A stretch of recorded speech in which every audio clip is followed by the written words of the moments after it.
Welcome back to Open Window Politics. Today we're going to be doing a prediction between the current Democratic governor of Kentucky, Andy Beshear, versus the current vice president on the Republican side, J.D. Vance. So these two candidates have both been seen as potential nominees for the respective parties. Not necessarily a prediction that either of them will win their primary, but still fun to do a general election prediction between the two. So Andy Beshear, like I mentioned, Democratic governor of Kentucky, which is, as you can see, Kentucky right there is a deep red state, so that is an impressive feat for a Democrat to accomplish. And then J.D. Vance, author, former senator from Ohio, later picked as Trump's running mate and now vice president of the U.S. So I'll be going through each of these swing states. I'll start out in Nevada and then move eastward. So as you can see, some of the states that are in the likely column I brought down to the lean for the Republicans: Iowa, Ohio, and Texas.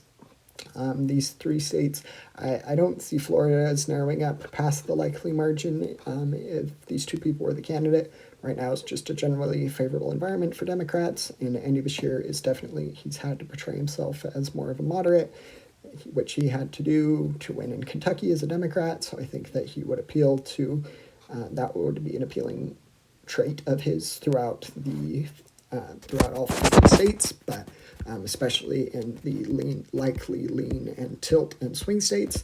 So we'll start out with the swing state. I'm going to add a tilt rating.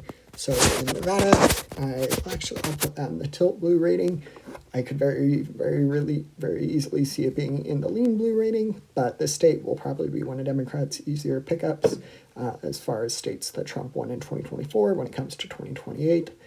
So that is going to be 6 electoral college votes for Governor Andy Beshear. And then we get to Arizona. I'm going to put that in Andy Beshear's column as well. The state has definitely shown openness to voting for Democrats. The state went for Biden in 2020, and then additionally also has 2 Democratic senators and a Democratic governor. And the state in 2024 did go to Trump. Of the swing states, it was the one that went to Trump by the biggest margin. So it will be an uphill battle for Democrats, but I think with the right candidate, especially with Andy Beshear, that this could be the case. And it'll be interesting, though. For so long, Trump has been the Republican Party's nominee on the presidential level for over a decade. So it'll be interesting to see when we get a candidate, when Republicans get a candidate that is not Trump. That'll be interesting to see how that plays. So I'll go to the southeast part of the Sun Belt. So I'm going to start with North Carolina. North Carolina, I think even with a good candidate for Democrats like Andy Beshear, it would be hard to win the state. Both North Carolina and Georgia have Senate elections in 2026. That will be key to watch to determine if they are going to have the option to vote for Democrats on the presidential level, to see if that's a possibility. Some voters only come out for presidential election years. Generally, that strengthens whatever the partisan lean of the state is. But nonetheless, interesting prediction. And then Georgia, I'm going to put into the tilt blue column. So that's going to be 16 electoral college votes for Andy Beshear. And then I pretty much never bring up Kentucky, but Kentucky, I'm going to keep it in the safe category. I think it would take quite a bit to bring it to likely.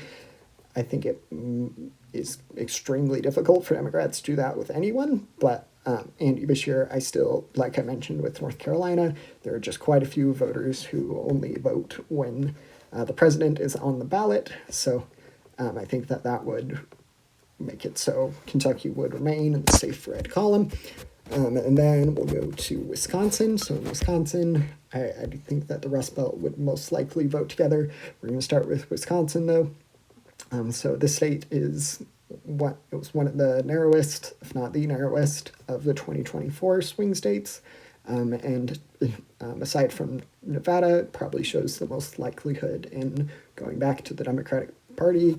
I forgot the district here in Omaha. Switch that to do a lean. We'll go back to Michigan now. In Michigan and Pennsylvania, I'm just going to put in the tilt column. So that's going to be 303 for the Democrat, Andy Beshear, to 235 for the Republican, J.D. Vance. Thank you for watching, and hope you enjoyed the video, and don't forget to like and subscribe. Thanks. Bye.